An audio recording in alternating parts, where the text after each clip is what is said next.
Hello，亲爱的朋友们，我们新一期的9号酒馆又跟大家见面了，我是你们的主播冰冰，我是大美。今天大美和我呢又有跟我们的好朋友大明和小毛来聊聊天。上一期的时候，我跟 Joyce 和我另外一个朋友，我们聊了一期斯坦福的话题哈，还在给大家打鸡血，说啊要挑战自己，赶紧去读书。这一期就直接躺平了，对吗？我们的主题是躺平。这期直接来了一个斯坦福的对立面聊，想跟大家分享一期关于躺平的内容。其实我自己想聊这期话题已经很久了，自从认识了小毛开始就已经产生了这个想法，但是一直都约不到他的时间，因为做过一个已经4年都没有工作过就在家躺着的人，想约到他的时间真的是非常的难的。因为跟大明聊的比较多，然后嘛我又去努力劝说了他，来劝服了小毛来参加这期节目的录制，所以终于有时间可以来跟大家分享一个已经在家躺平了4年的一个真正的躺平的人生目前是什么样子的。大明、小毛，你们要不要介绍一下自己啊？我要不先说一下，然后你来补充好不好？就简要的说一下，就是我们就是在一起应该已经有6年了吧。我们是16年年中的时候在一起的，然后我们是17年8月份来新西兰旅游结婚的，然后是18年年初的时候一起来新西兰。我一开始是来这边读书，然后他是跟我一起过来，他在新西兰应该是学了半年英语吧，可能小半年。那之后一直都是跟着我走配偶工签，一直就是也不工作，虽然拿了配偶工签，就那样过了4年，这就是我们的基础情况。然后我是应该是算2020年正式毕业之后就一直是在新西兰工作，这样。那补充吗？我叫小毛。这就是真正有躺平的风格的，对不对，大美？我记得小毛那时候约他说，我们来聊期节目。他说，就是也不是没时间，时间有很多，就是没有动力。当时小毛给我的答复说，你要能约到一个躺平的人来跟你聊节目，算你赢了。我其实有很多的疑问啊，就是对于，因为我其实身边大家目前就有很多人都很向往躺平的生活嘛，特别是现在就是压力又比较大，然后疫情的变化又比较多，整个人就是好像对于躺平都是一种美好的向往，就跟当年向往自由职业一样，都希望有一个躺平的人生。那我首先有一个非常重要的问题啊，就是你不躺平，完全没有经济收入，就是大明在养着你吗？还是怎么样？对，其实仔细想想，不就是家庭主妇吗？也不是很夸张的职业，就是历史上一直有。但我觉得可能当代很多人的一个感觉就是说，你一直做家庭主妇真的有保障吗？你有安全感吗？你真的就不想要去奋斗吗？就我觉得很多疑问其实是这一块的。对，你真的不想吗，小毛？我不知道什么是躺平。就对，就是说实话，他其实不理解这个词，我没有这些概念。对，有很多的词，我其实觉得这个是不必要的。就是在生活中有很多的词，你去用这些词标签你定义你，但其实这些词后面到底是什么，有多少人真正知道这是什么？然后这个词是真的能就是定义或者概括你的全部的吗？我们能就最简单的开始，就你能跟大家介绍一下你平时都在干嘛吗？就你基本的一天的一个流程是什么样子吗？因为你4年不工作了嘛，然后只靠大明在工作，你真的不会焦虑没有收入，不会焦虑自己没有进步，不会焦虑整个就是你也不在乎别人怎么看法，家里也没有任何就是这些对你的一些就是督促吗？就随便开始聊吧。你这是很多个问题，那我就开始聊了。好，不分先后。我的一天其实这4年里不是每一天都是重复的一天，我其实是有变化的。我早上有时候就起早点，有时候起晚一点。我一开始其实我心态不是很好，我一开始的头一年到1-2年那时候，我每天其实挺焦虑的，就是我每天就觉得自己的时间不够。我每天早上6点就想起来了，起来我就想玩，因为我觉得我6点了，我还不起来玩，我这一天又玩不完了。其实我之前头2年心态不是太好。你玩什么呢？因为时间不够补充一下玩不完是吗？对，我补充一下，他一开始的感觉就是什么？就是觉得我每天要玩好多，我要打电脑，我要刷手机，我要刷微博，然后我还要看电视剧，这些事情我安排不过来，我太需要玩了。他一开始是这种心态，然后那会儿就基本是，比如我一天要想跟他说点什么或者什么，他就会很烦躁，他觉得我在耽误他，他就觉得类似于浪费我时间这种感觉。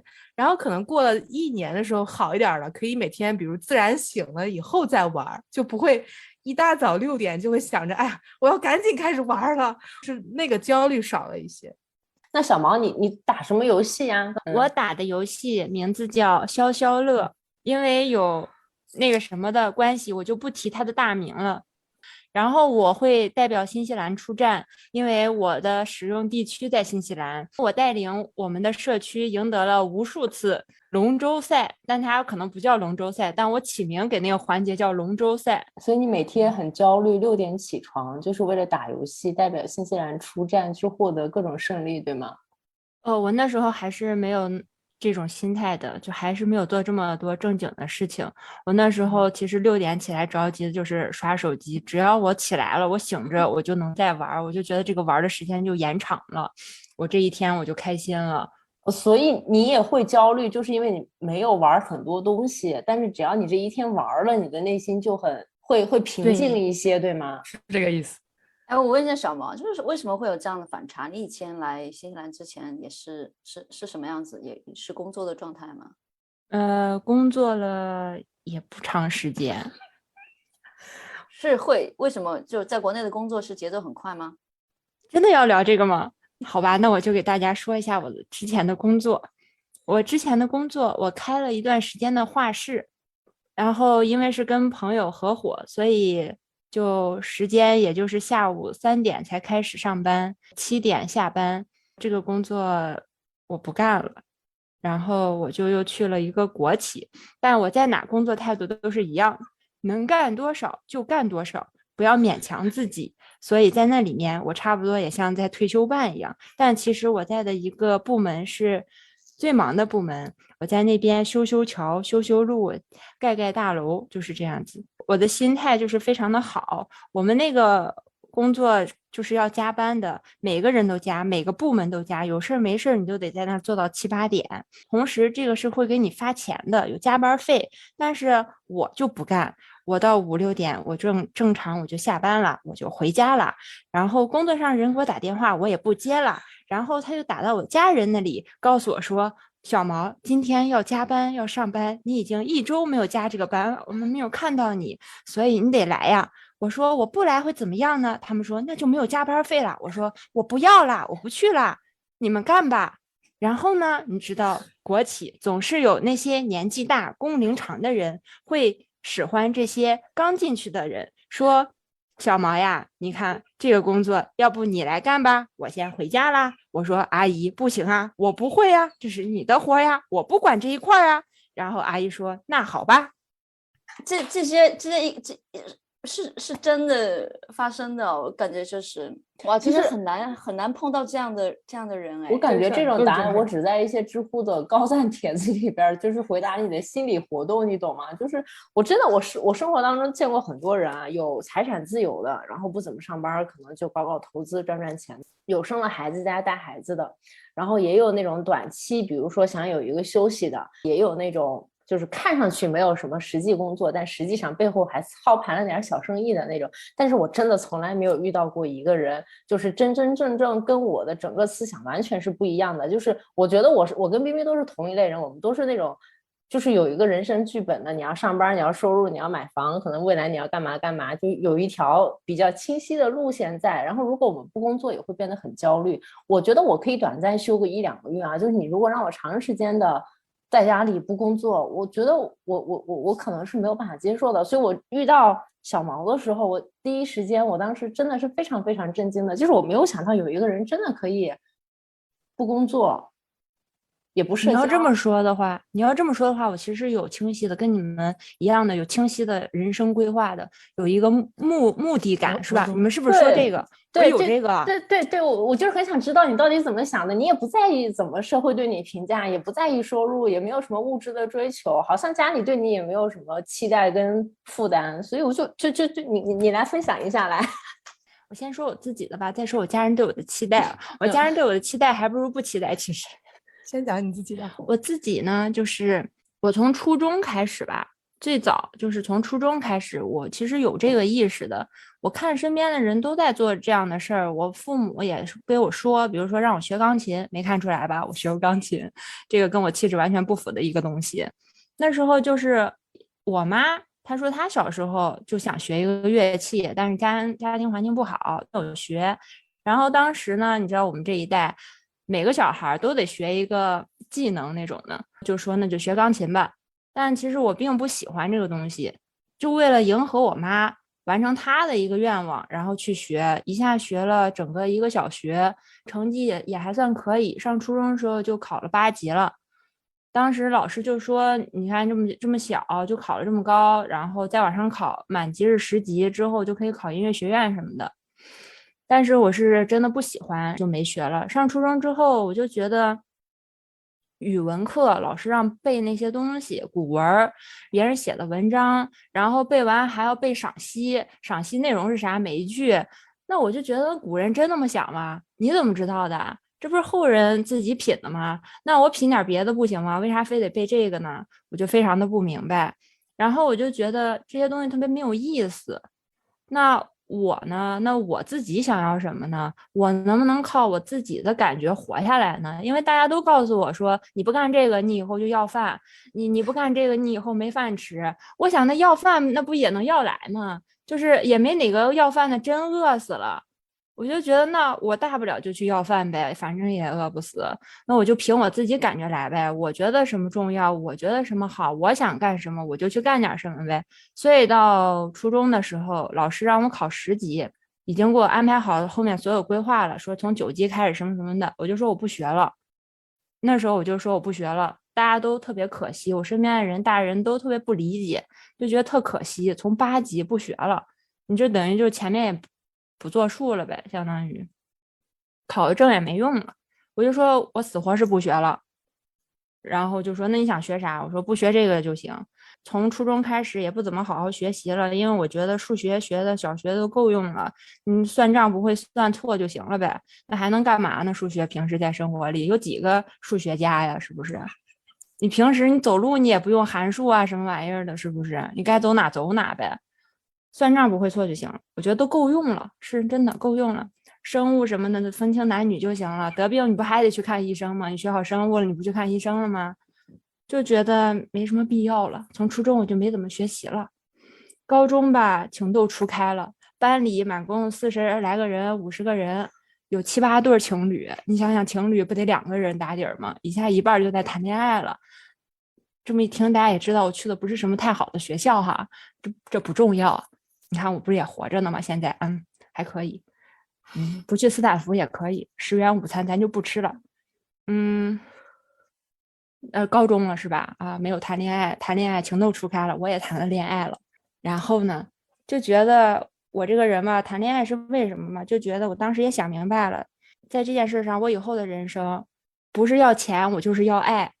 我这个人就这么现实，我就先寻找真爱吧，因为钱这个事儿，高中生都没什么钱，就先寻找爱吧。先别放弃，真的，大家从高中就开始寻找吧，别放弃，爱还是有机会的。大家已知现在我是一个同性恋，但我以前可不是啊，我高中的时候还是溜直的。我先找了男人，没成，然后呢，我没有放弃。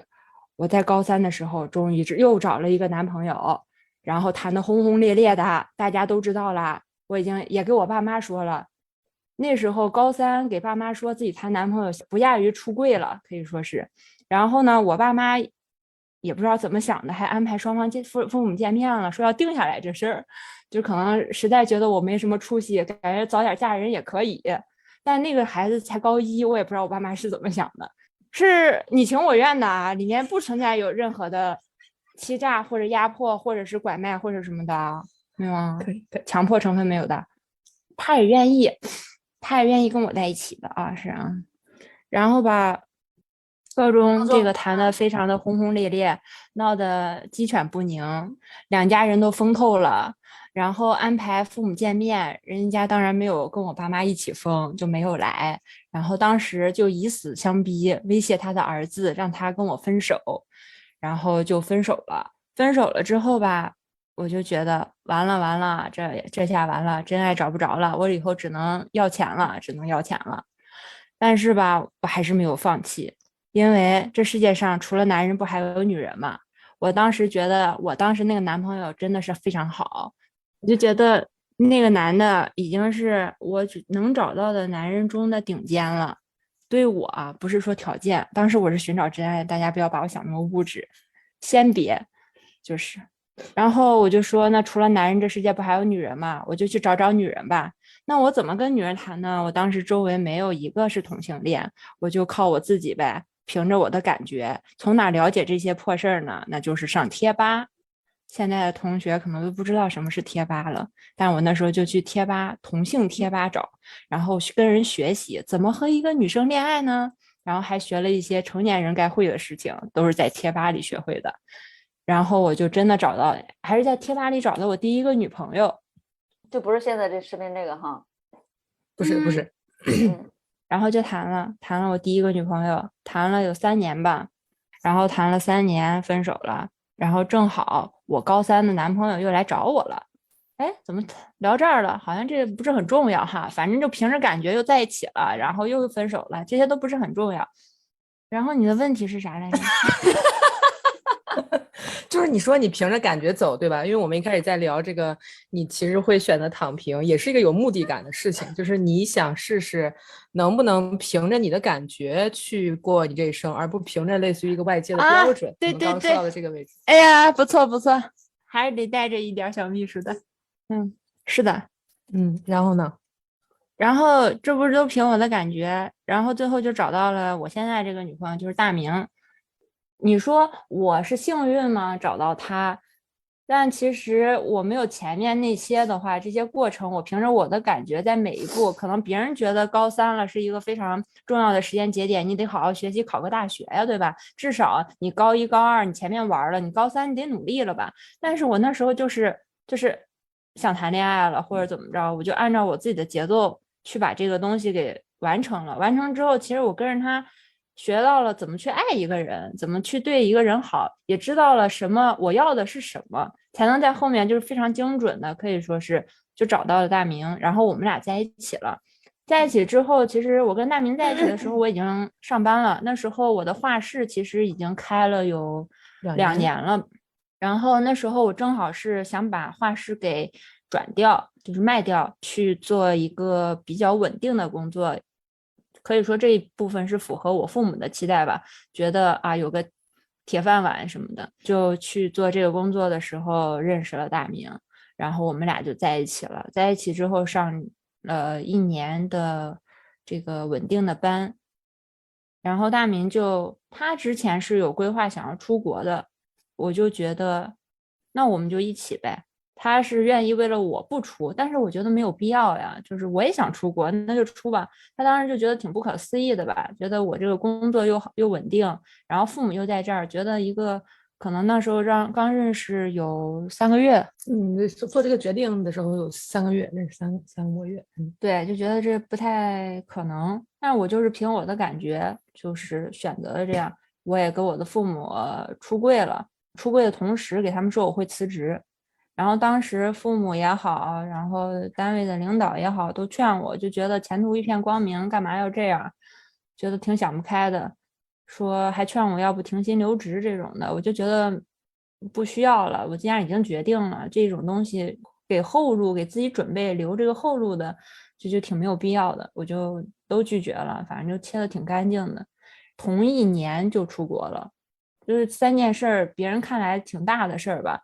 做1件事，可能1年能做1件事了不起了。3件事是指结婚、出国、出柜、出国，是这个意思？还有辞职，还有4件事，还有结婚，结婚也要双万。对，就是这3件事吧，比较大的3件事全做完了。我觉得可能小毛说到现在有一个意思，就是说，可能表面上看他目前能有一个躺平的现状，是因为他很幸运，就是他找到了我愿意这样。但其实从另一个角度看，他能得到现在这个结果，是他不断的听从自己内心感受，自然得到的一个状态。那我其实 OK 有一个问题啊，那其实小毛你从头至始，你都没有觉得就是你的安全感会是金钱带来的是吗？就是你完全都不怕这些东西的？因为我自己感觉我们的就是大部分人，像我们这种正常人啊，但是我不是说你不正常，就是我们这种比较普世意义上的大家都是要打工赚钱养活自己，就是会有一个很大一部分的安全感都是由收入带来的嘛。那你没有收入的时候，就是只是因为你的没有什么额外的物质需求，只要能做一个基本的生活保障，你的内心就非常的平静跟富足了，对吗？就是完全没有这方面的焦虑。我真的好像从来没有因为钱这个事情带来过焦虑、发愁过这件事情，我好像真的没有。我可以补充吗？就是我觉得在这个意义上，我的观察啊，就是像刚刚大美说了，世界上有很多人他们可以做到财务自由，可以做到各种自由。小毛是一个恐惧自由的人，就是我从来没有见过任何一个人是他这样完全没有恐惧的，就是他的安全感一直很足。我觉得可能是跟他从小的时候家庭环境有关，就家人一直是一个能给到你充分的爱和安全感。他就是在那样一个其实挺极端的环境长起来的，就是说起来是很幸福，但那种幸福是一种很极端的事情，就是正常家庭里不会出现的一种东西。我是这么判断的，所以他是一个可以说是情绪自由、恐惧自由。他每一次做选择的时候，他可以完全没有恐惧的去做决定。就比如我举个例子，有一个瞬间，我们的感情，他感觉到这个感情里给的不是他想要的，他在那一瞬间就会说我们分手。就他那一瞬间不会考虑会不会分手了，我没有办法在新西兰生活了，会不会分手了，我就没有经济保障了，我没有这个稳定的经济来源。他不会考虑这一切，他就只会凭那个当下的感受做决定。就我们关系里是有那样的时刻的，但他完全不会去考虑后面，他就会只说，因为我的感受很糟糕，你在这个位置，你的状态你给不到我需要的，所以我选择跟你分手。就是他其实是一个能去做这种阐述的人，我认为这里面最关键最核心的东西其实是恐惧自由，就是没有恐惧，不受恐惧困惑，这一点反而是焦虑的一个核心。就为什么我们会有这么多焦虑，为什么我们大家都被困惑在这个焦虑里面，我觉得其实是这样的。你有要补充的吗？我是觉得车到山前必有路，那天生我材必有用，杀人不过头点地，砍头不过碗大个疤，这就是我的一些人生的信条。那我刚刚听完了小毛的这个介绍吧，自述吧，那我能不能这样理解，在你过去成长的环境里面，一方面父母给了你非常完整的爱，另外一方面父母在整个家庭在经济条件上也给你很多的支持，让你可能从小到大的这个生活当中没有经历过因为经济的问题而不得已做出一些被迫的选择，所以才造成了你这么的有安全感。我觉得我的生活其实可以给大多数人参考，就是说我的学历其实没有很高，我学习没有很好，我没有什么特别的一技之长，特别厉害的什么东西，甚至包括我的家庭都是非常普通的，但是应该说是为什么会给你们这样的感觉，就是我好像家底殷实，然后会不用自己去考虑那些后果才可以做这个决定。我觉得是要思考的是这个，为什么要考虑那么多，你才能满足你自己的一个感受，还能根据你自己的感受去做决定？为什么你的感受会带来那么大的严重的后果，让你害怕呢？就我其实非常普通，可以说是非常普通，我的家庭也是非常普通的家庭，甚至连小康算不上，可以这么说。然后我现在可以说，我妈妈现在每个月的工资就2000块钱，而且都快退休了，不敢相信吧？我的家庭没有给我任何这样的支持或者这样的底气，但是我自己觉得，你说你每天开心的东西真的需要很多钱吗？或者给你很安全感的东西真的需要很多钱吗？钱真的能给你安全感吗？如果钱能给你那么多的安全感，你就不需要去爱了，你就不需要这样，不需要那样了吗？我觉得有点神化金钱这个东西了。我从另一个角度补充一下，我会觉得就是说，他的家庭给到他的是那种我可以做我自己，按照我的感受活下去的感觉，这个是比任何钱都要更贵重的。我觉得他的故事具参考价值跟不具参考价值的地方都在这两点，就是具参考价值，因为每一个人。这个世界上的真理就是，你真的按照自己的感受生活，诚实的面对自己的感受，按照感受生活是可行的，你是可以活下去的。但这个真理很少有人能真的相信，因为这个真理背后支撑你的是你在最初来到世界上得到那么一份安全感。就这个东西，它又是很有参考意义的。我觉得其实也是给为人父母或者教育这件事儿的一个参考意义。就是你需要提供给孩子的是什么？不是钱，不是教育，不是所有这一切，而只是给孩子一份能自如面对这个世界的安全和爱就行了。就他父母的养育，并不是说非常的就在物质上给你很丰富，而是他们在他们的界限内会尽量的给，并且不会给你一种就是说我给这个东西是为了让你回报我。我给这个东西是因为我生了你养了你，就是他们的给是没有负累的给，他就可以纯粹的拿，纯粹的享受。然后在这种纯粹的拿和享受的过程中，孩子就会有一种自信，就知道这个世界会接纳我，我可以做真实的我自己。就这个东西反而是比钱或者是一切物质条件都要更宝贵的一个东西。对，其实对照我的家庭，再看我刚才说的那些，其实在每个节点来说，对我的父母他们接受也好，还有我的周遭人士的接受也好，都是非常困难的，就相当于一个非常好的工作。那我们家庭非常普通的话，他们在看来这个工作能保障你的全部，甚至能让我们家也好起来，为什么你就突然不干了？而且你突然说你是一个同性恋，然后你又要出国，就是一起挤在一起爆发，其实对我家庭承受是一个非常大的考验。但是我的父母就因为爱我，他们就迅速的在3个月时间消化完了一切，就是这些东西。这里面有2个我想跟你们探讨的，因为既然聊到这个家庭教育的，还有关于经济、个人做自己的一些焦虑的话，那么2个问题，一个就是你刚刚说其实父母也有冲突嘛，我们刚刚讲到这个无条件的爱，但实际上应该是会有期待的，父母对你，当你的决定跟他们的期待有差异的时候，那你处理的这个冲突的关键，你觉得是你父母就消化了，还是你也会对自己的父母有所期待，也希望他能够接纳你，而从中去做一些沟通和交流？我对我的父母没有什么过多的期待，但我的父母对我好像是有一些不切实际的期待，但他们好像对他们的不切实际有所了解，所以我们还算比较平和的处理这些东西。还有一个帮助，我觉得是我立马就出国了，立马就把这些东西全部做完了，很迅速的给我们双方一段距离去各自消化这个东西。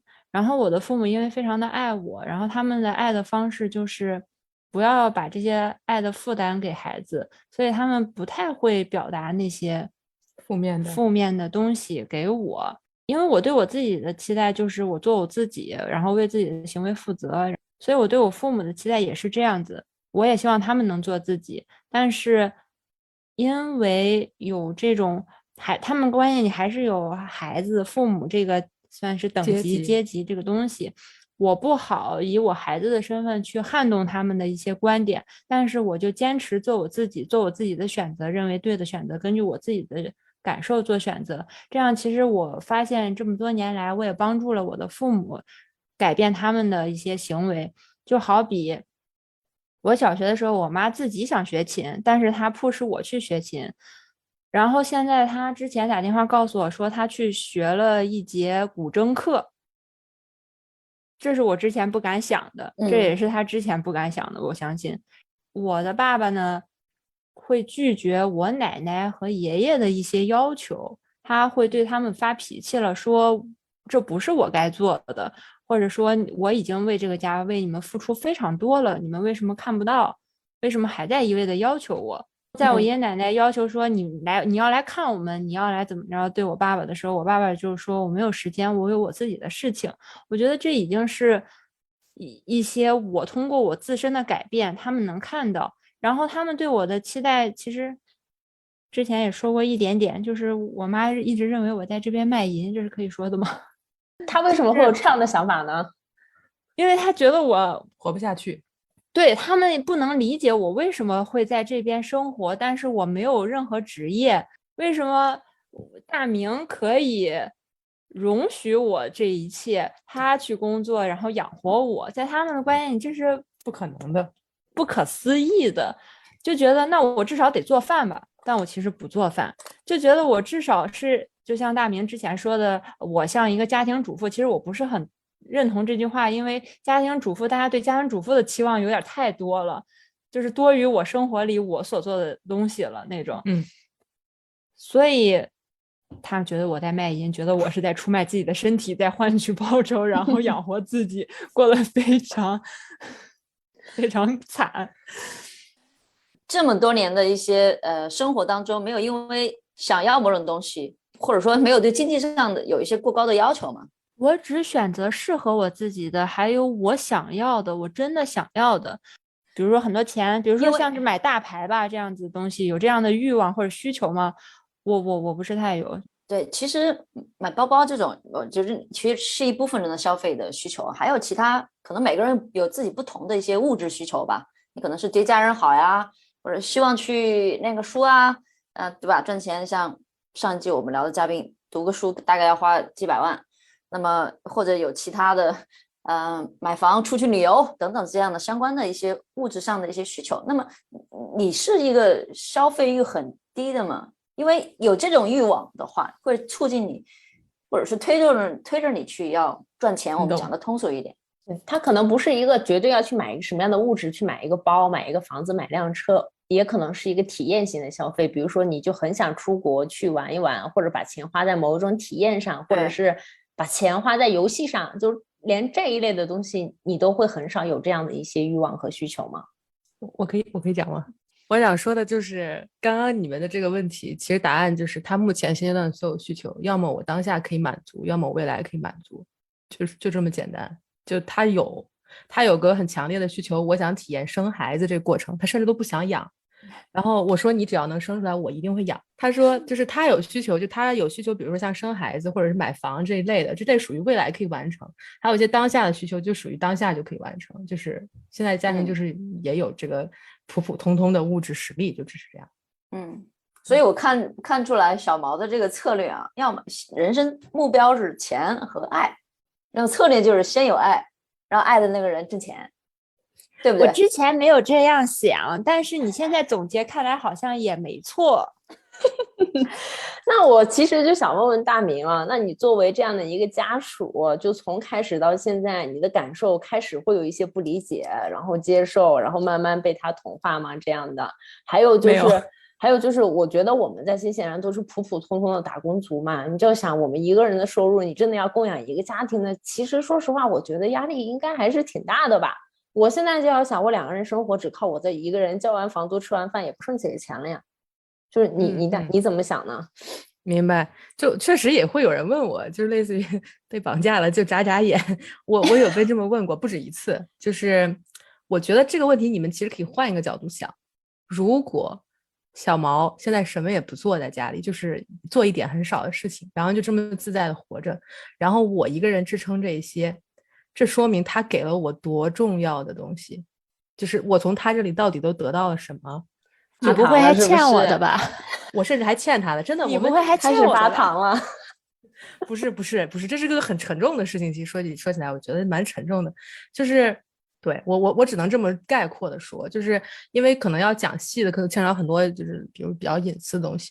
但总之大意就是说，他这种没有恐惧的状态，对于我整个人来说，其实是一种解脱。就是我们中间经历了很多很多各种各样的事情，因为我其实说句实话，是一个创伤也好，或者是各种东西也好，是一个很重的人。就是我当时最被他吸引的一点，就我觉得他整个人非常轻盈，他整个人好像什么都挂不住一样，就是像一个气球那么轻，特别特别的轻。当然现在好一些了，我觉得可能因为我们的关系更稳固，他也爱我，在我身上投入了很多，所以他有被我这部分勾住。但我是一个非常就是不能说是沉重，就整个人有时候感觉像是黑水，就是那种感觉，整个人就是一滩黑泥那种状态，是一种非常痛苦的状态。然后我的所有痛苦都是在跟他的关系里得到转化和解决的。这个解决的过程也成为了我可以去工作，我可以去跟人连接，去做我想做的事情的根本。就因为我的职业你们是知道的，就是因为我做的就是跟人去工作，跟人去转化创伤，跟人去解决治疗，就是我做的就是这个类型的工作。就这些东西如果没有我们俩的关系带给我的所有这些财富，我是不可能去做的。就本质上讲，我能去工作是他的功劳。就虽然这事儿说起来很奇怪，但其实就是这么一回事儿。就如果没有他，我做不了现在这个工作，我可能都活不到今天。就是说的极端一点，是确确实实的活不到今天。所以我们经常说的一句话就是，我其实还欠他的，我欠他都有余。有时候我觉得能多做一些事情，就像能提前把债还清了一样，就是那种感觉。就是真的会觉得你这辈子都不够的，你还要再打3辈子的工，然后才可能就是说为我在这个素不相识的人身上得到的东西来画一个句号，或者是来，因为我们不是亲人啊，我们就是软件上认识的，就是很随意的认识方式，就能到这种程度的一个纠葛，或者是就能到这种程度的一个转化，这样的一个效果，是很奇特的一个体验。我想问的就是，所以其实对大明而言，小毛是你的动力吗？是你生活、工作以及对未来继续往下走的动力。以前是，就是以前是觉得我的动力就是他。以前的一种心理状态，有点像把他当一个偶像在拜一样，就是因为我自己的那个内部的指针也好，我自己内部的那个东西已经就是彻底损毁的状态，就是至少在遇见他的时候，可能经历了很多事情吧，有一个转化。目前的状态其实是意识到了，原来我也可以像他一样活着，原来我也可以过没有恐惧的日子，原来我也可以就是随缘活着，每天看什么喜欢就做些什么，想做点什么就做点什么。我原来也可以过这种生活，到今天的时候反而不会觉得动力是他了，更多的你就是在你这个既定的有的一切的轨道上过下去，就因为随缘嘛。以前我是非常痛苦，然后我就很想死，然后但同时你又不能死，因为你有很多执着，你有很多非要不可的东西，你就必须要活着，就是你是一种很想死也不能死，很想活也活不下去，就是那种状态。现在就是感觉不一定非要死，但也不一定非要活着，就是这么随缘的活一下，就是会感觉轻松很多，就是你就会觉得活着这事儿不累了。以前活着感觉像在走钢索一样，或者就是走刀山，就是那种体验，就每天就是那样体验。但是你现在到一个位置，你就会觉得活着就是一个很就像呼吸一样，就像呼吸一样的一件事情。所以现在反而动力不是他这样。但当然能多打工挣钱还债，把我得到的都还一还，是很好的事情啊。对，这样。我自己真的感觉就是我在认识你们之前，我很难想到有一个人的思想会跟我这么不一样。就是我身边的人，还有工作上、生活上，或者是家庭当中，就我觉得我们每个人都有特别多包袱。可以这么说吧，就是好像是一种，大伟是不是想讲的就是，可能看过，就是大家聊躺平这个事情，觉得又有一点点憧憬，就是又有一点点带有批判的看法，是因为真的很少有人做到。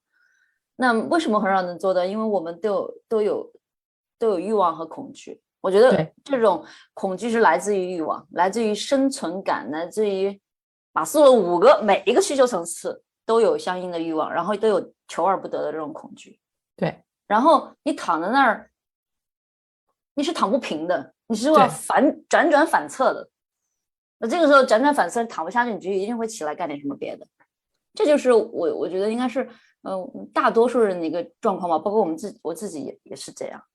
对，而且我觉得我们会特别在意就我觉得以前就现在会告诉自己，好像别人的评价没有那么重要，你心态也在慢慢去调整。然后我们的物质欲望其实也没有很高，但是你很难放下整个社会对你个人的一个评价体制，还有你如何看待你在社会当中的那个位置。就你心里还是会有一些这样的欲望，觉得自己要怎么样，哪种的标准好像才是更好的，什么样才是更好的生活。就我觉得我们的生活方式都很模式化，很套路化，你有一个很价值标准在评论你做的每一件事情，你的社会地位，你的工作收入，你居住的东西，你开的好像每一个都是一个符号在代表你这个人的身份。所以当真正有个人能够跳脱出来的时候，就非常能够抓住我的眼球，就觉得哦，就真的可以有人就这么活着。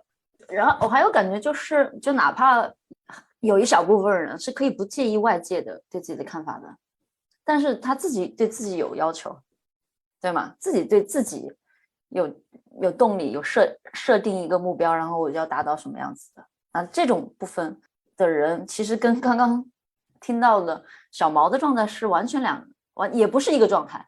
小毛的是一种我每天打游戏玩的什么消消乐，玩了消消乐，我不知道，我待会儿可能要问哈，你的这种踏实感、安全感，或者你觉得每天玩这个东西的乐趣和意义在哪里？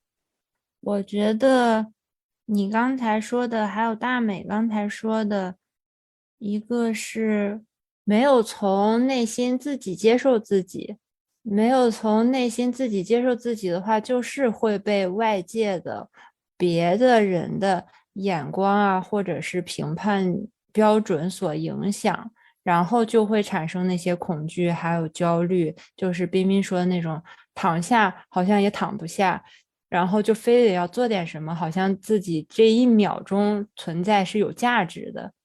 但像彬彬说，我玩那个消消乐到底是在玩什么呢？我其实还有之前问我每一天都在做什么呢？我的日常我为什么不太好说？是因为我其实每天真的挺忙的，除了玩那些，然后看电视剧之外的事情，就是我有很多的时间是我在跟我自己相处。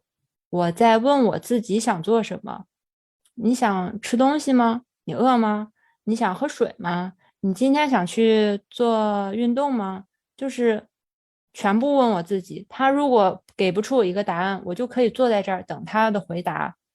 你要跟你自己算是精神、心灵、身体都要合己为一的，这样你的行动还有你的什么都会变得非常的顺。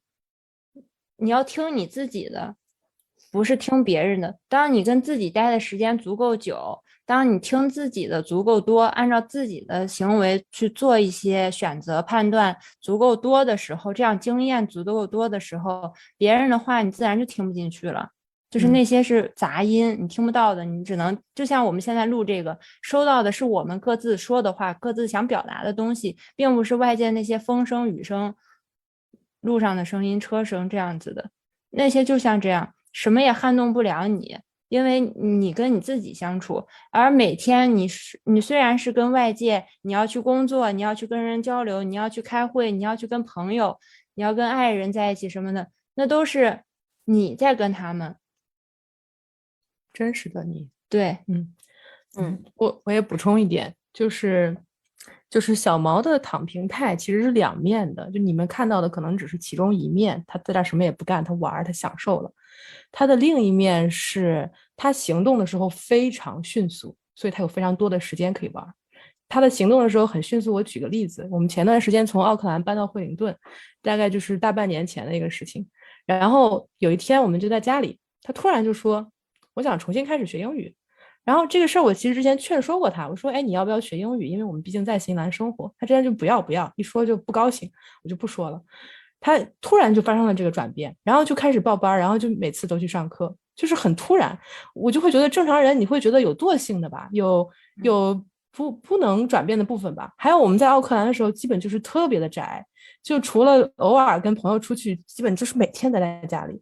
然后突然到了惠灵顿，他说我想健身，我想上瑜伽，我想上很多的课什么的，然后就去了。然后之后1个月去健身房可以去30次，就是他一天去2遍的，就是早上的时候自己去锻炼1个小时，上一节瑜伽课，再跟着 group training 就是团队的训练，晚上再陪我去一次，他每天就能以这种频率去健身，就是他的这个行动是非常快速的，而且很多时候有时候看起来他在玩消消乐，他其实内心在跟自己去沟通很多东西。就比如说我会觉得有时候我们需要跟朋友聊，会解开自己一些内心的困惑呀，或者我们需要跟治疗师聊，跟专业的人聊，他其实就是在跟自己聊，他会有困惑，他会有比如我现在有一个欲望，我不能立刻实现，我很痛苦，我要怎么办？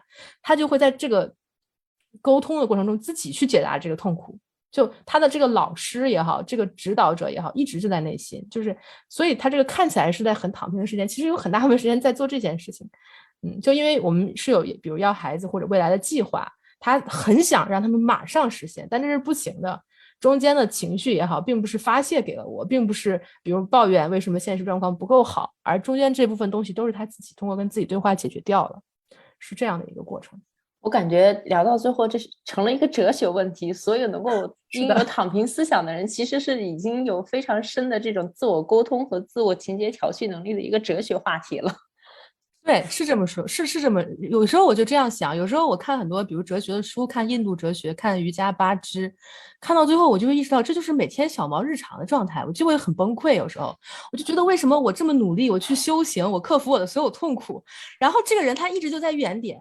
然后有些时候我就得到了一个结论，我就是觉得人一出生就在原点，你人一出生其实就是有可能获得一个平静喜乐状态的，只是说尘世上有太多的痛苦，我们被沾染了，有太多的故事，我们被吸引了，然后我们就掉在这些东西里面，我们出不来，所以我们爬这么远只是为了回去。有时候我真的会有这种很强烈的可以说是不公平的感觉，就为什么会有人一直就可以这样呢？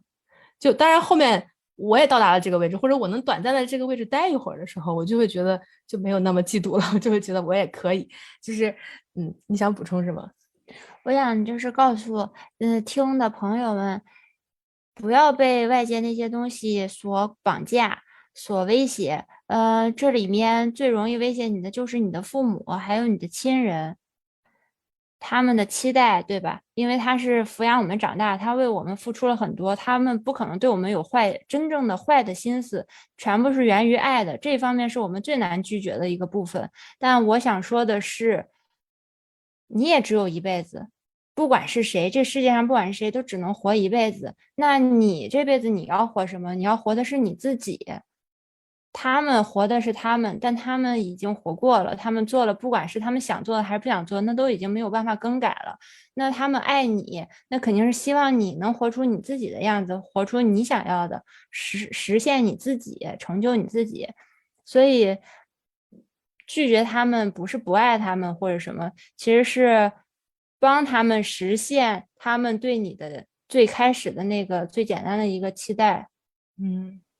我记得我之前有听过一个说法，就是因为在我们这种亚洲文化里面，就我们跟父母的这种家庭社会关系，其实应该是我们这辈子最难克服的一个问题。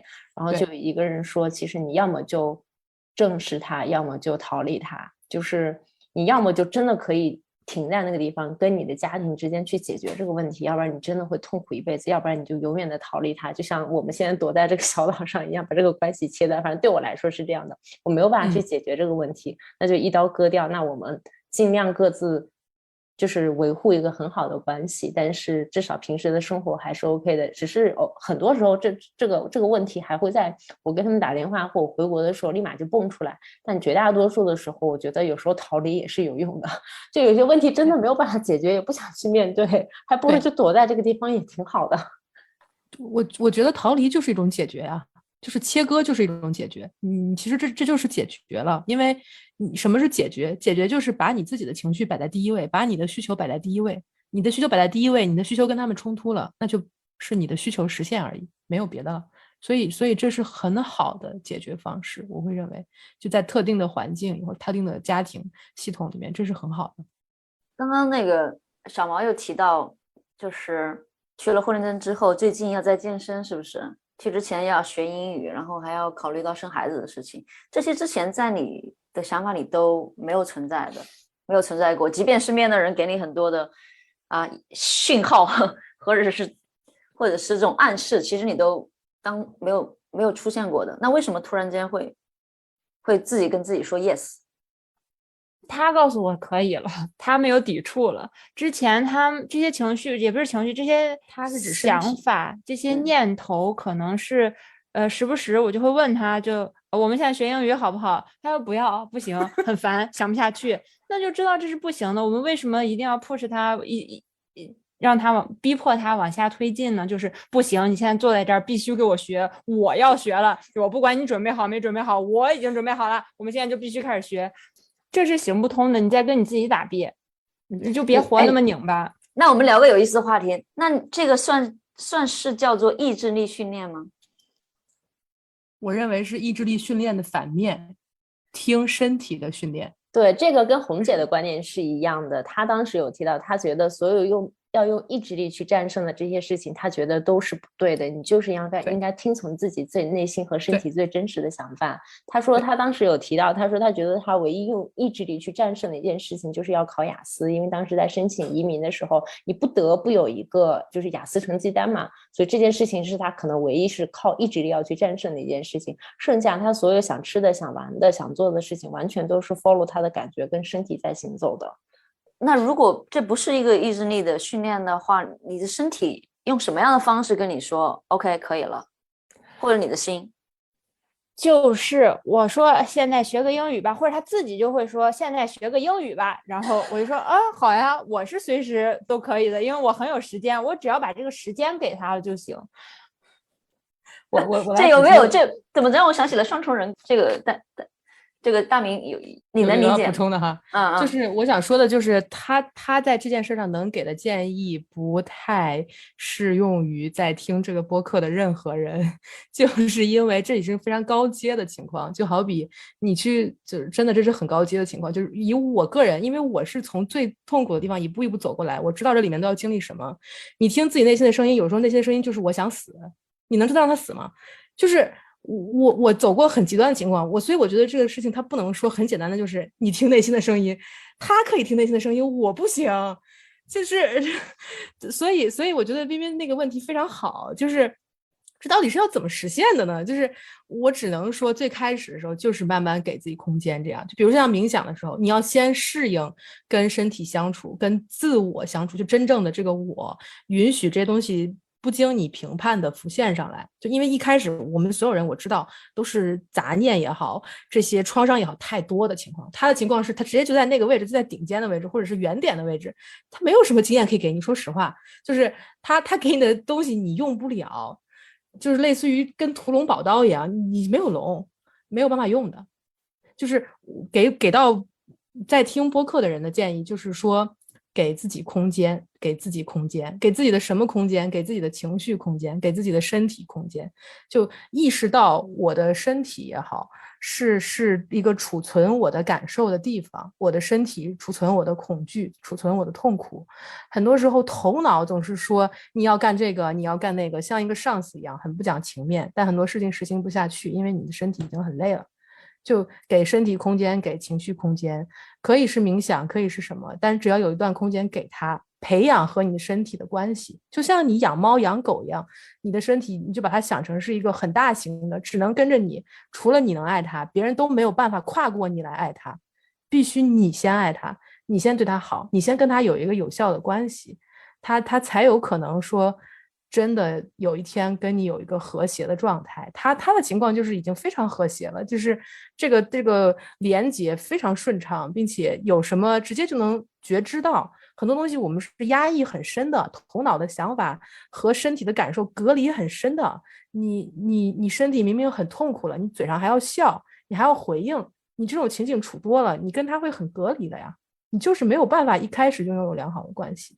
所以最开始建议就只是说非常缓慢的，就是给身体时间，给自己情绪时间，给空间，给就是这样。非常非常好的建议。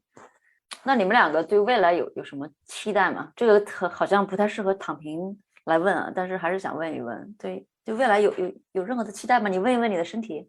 继续确定自己想做的就是我真的想做的，不是因为别人要求的或者觉得社会规范要求的必须得做的我才去做的，我必须得是我自己想做的，坚持。那你未来就是就脑海当中已经有感觉的是你想做什么呢？比如生孩子。我想生孩子，我想生孩子，然后目前是这个非常的强烈，我想生个孩子。而且你之前说你想生3个，是不是？对，然后名字已经我想起好了。对，第一胎我想一下先生2个，然后我想要女儿。3个都要女儿。那大明呢？我其实目前就是我刚刚说的一个随缘的状态。我是最近确定了，我不想要有跟我生理上有联系的孩子。就是我能接受的孩子的情况，就是比如小毛他生了，我很愿意投入很多时间精力去养大这个事情，我很愿意参与，我很愿意体验，但我不想要有任何跟我的血缘也好有连结，或者从我身体里面出来的。我觉得可能跟我之前的体验，还有就是目前对我来说最重要的人都是谁有关，所以我已经做了这个决定。然后呢，后面的情况就是随缘了，就是随缘活着。因为我目前有一份能糊口、能养家的工作，我就继续做呀。然后看到有一些事情我可以发生，我可以解决，我就去做呀。就看到有什么我就去行动，就反复做这个感受行动、感受行动的循环。只是在来这个世界上了嘛，我在这里肯定比我离开这个世界要带来的价值多一些，所以就是在能在的时间里就做自己的事情就好。我觉得大美跟他们2个年轻人聊完，我都觉得如果要问人生的意义，都是很低阶的一个问题。对，我就感觉本来是想开开心心聊躺平，结果聊的深度有点拔到超乎，就是已经聊到高阶阶段这种，感觉自己还是这种社会上行走的小蚂蚁，然后他们已经到了这个位置了。对，其实对躺平又有一个不一样的一个了解。你可能觉得躺平原来是带点那个意思的一个词儿，大家开玩笑平常都会用到，但是你真正去理解或者去听到他们的对现在生活的一个描述的话，如果能够用躺平这个词来描述他们的状态的话，那是一个特别高级的词。最后一个世俗的小问题，生孩子也要花不少钱的呢，而且生3个，在经济上有一个什么样的想法要去实现？会为这样的欲望做一些计划跟安排和努力吗？就是目前有一些计划要去挣更多钱，但这个计划不牵扯到需要他做任何努力的成分，只能这么回答。不是你去努力是吗？对，我去努力挣，对，大概就是这样。我努力的成分就是努力保持健身，然后提供良好的环境给我的仔仔。不错不错。还有就是他会继续做他平时对我做那些事情，比如我们会有很多支持性的谈话呀，会有很多反思，对，就我们日常去谈我们关系，去反思我们的关系，去沟通，就是一个特别特别平常的事情。就是这部分对我来说是一个，就像我们今天的谈话这样的类型。对，这种类型谈话就是在生活中是很常见的。我非常喜欢。然后之前因为我认识他们有一段时间了，有时候晚上的时候，你知道有时候你想跟朋友联系在晚上，然后我跟他们俩联系的时候，大概8点多钟他们都不看手机了，因为那个时候他们已经要上床睡觉了。但是8点钟离睡着这中间还有很长一段时间，他们是要干什么呢？对吧？还能干什么呢？其实他们花大量时间在谈话。我以前会觉得你怎么会有这么长的，对吧？这么多的话要聊，如果聊这些的话，其实多少时间都聊不完，多少次也都聊不完。我觉得真的就像一个灵魂伴侣的感觉哈，对，是不是特别难得？确实。那我就很好奇啊，问一下私人的问题。那个小毛，你们在一起这6年当中，你有跟大明说过分手吗？你的身体告诉你要分手，但是你们还又继续回来，就是这样反复的过程会有吗？很多次，很多次，我的身体告诉我这个人不行了，我们必须要离开他。我说没错。那这怎么办呢？那怎么变回来了？对呀，那就给他说我要跟你分手，我为什么要跟你分手？给他讲明白，你能接受吗？他说我可以改。我说那我看看呢。然后他就改了，改了之后那就继续在一起呗。但是我想告诉姐妹们，就是分手不是什么太大的事情，只要这个人他不是很符合你或者什么，你可以先聊或者什么，不要是因为一些外在的。因为有很多人对我的误解就是包括我妈说，你如果不挣钱不上班的话，就是到时候人家不喜欢你了，或者你不喜欢人家了，你要怎么做这个离开的动作？我爸甚至想好了，如果你不喜欢他了，或者他对你不好了，你就给爸爸打电话，爸爸给你买机票，就是觉得我连机票的钱都没有，爸爸给你买机票你就回来。但是我想告诉大家，就是哪怕是这种情况，我该分手就分手，我干嘛人格上矮他一截一样的？我也每天有在做事情啊，我每天有在好好爱我自己，或者跟我自己相处啊，我也很忙的，谁不是这样子啊？对，有道理，有道理，而且可以跟大家透露一个信息，是在去年年中的时候，他才跟我说，他100%确定我是他要找的那个人，他不是确定的慢，是我一直在变，是我那会儿才变成他完全需要或者他完全喜欢的那个样子，中间我就是变了很多，他那个分手模型简化了一些，但基本是这个意思，基本他说分手我非常痛苦，他其实都没有说清楚这个环节，他就是说分手。然后我很痛苦，我不能接受，我会做各种各样的东西，然后或者来想办法去改变，就改变了呀，就变好了。就是每一次都是通过这种方式来推进的。其实我们的关系，这要看你的屁股坐在哪儿啊。如果我的屁股是坐在大明这边的话，我就觉得他哇，真的是特别委屈，要为另外一个人就这么 PUA 你，然后你就改，你不能做你自己吗？你问问你的内心。但如果我的屁股坐在小毛这里呢，哇，就是应该这样子。对吗？是啊，不要去接受，他真的人太善变了，我都找不着我自己了。你说，我想给大家说一下，我就是想说一下，我最后一次是怎么确定我找到了100%的这个人。之前他总是问我说，那我是那个100%吗？我都会告诉他，诚实的告诉他，不是，你可能只是99%。我觉得你还不满足那1%，我觉得这个世界上一定有一个人能满足那1%，甚至这99%，有一个100%的人在等着我，可能你就阻碍了他的出现，我就要把你甩掉，我要让那个人有空间出现。然后我最后一次是怎么确定呢？就是那一天我在玩游戏，我在玩那个消消乐游戏。然后我的手机，它一般出门上班之后，我就会把我的手机铃声打开，这样子方便我在玩游戏或者看电视的时候没有注意的时候，他给我发消息或者什么，我就可以回。然后那天他发消息有时候就会发很短的，但是发很多，比如说6条，但是只是说一件事情。然后呢，那天我一直在玩，因为我那时候在打龙舟赛，很紧急。然后他就一直发消息，就不楞不楞不楞不楞这样子，我就特别生气。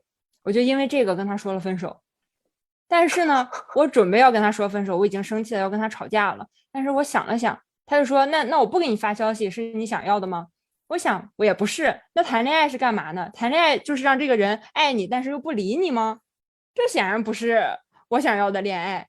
然后我就想了，那我想要什么呢？想要一个人，在我想要他给我发消息的时候，他就给我发消息；看我在玩的时候，就别给我发消息。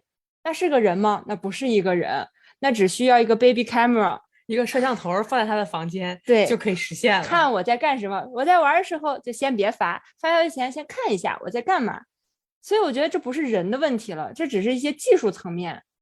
所以我就确定他是我那个100%的人。对，是这么一个结果。我能够想象他们俩在对话的时候，应该是大明被吊着打的。差不多吧，我觉得左边说一说也是说的有道理，右边说一说也是这么一个有道理，他是2个自我在对话都有道理，就是道理就是这么多，谁讲出来谁就先占了先机。对，结果谁不对？就你不对，不是我2个我不对你不对，你得改。很有意思。好吧好吧，我觉得今天聊了好多。一开始呢，一直以为是一个开心到爆的这么一个对话。前半场大家已经笑得眼泪汪汪，后半场真的是哭的眼泪哇哇。对，我们前半程那个小毛在讲的时候，我跟冰冰把那个声音给 mute 掉，2个人在笑到直接用纸巾在擦眼泪，真的是控制不住。结果最后还帮我们把本期节目给进行了哲学性的升华，这也是我没有意想到的结果。我觉得这期节目的信息量还是很大的。如果他们2个虽然年纪小哈，但是也给了我们很多一些建议吧，我觉得我自己都觉得很受用。所以希望大家，如果你有一些什么样的问题，或者你有一些什么想要在躺平这个路上越走越远，这里是一个高级的躺平词汇啊，越走越远的话，也到我们的节目下面给我们留言，然后我们请小毛和大明来给我们做一些互动和解答，好不好？好呀，好的那本期节目就到这儿了，谢谢大家收听，下次再见，拜拜。拜拜拜。